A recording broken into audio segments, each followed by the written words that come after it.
Hello viewers, welcome back to my another video. How are you today? I think you are good, fit and fine of Almighty Allah. I am pretty good by the grace of Allah.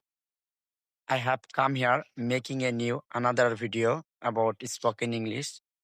So spoken English is a very important for me. That's why I'm coming here making a new video as well as I'm practicing. If you want to learn spoken English, you have to practice every single time. I am a learner. That's why I'm every time practicing English. You cannot learn spoken English without practice. So practice is very important for learning English. When I am making a new sentence, I am make many mistakes in my sentence.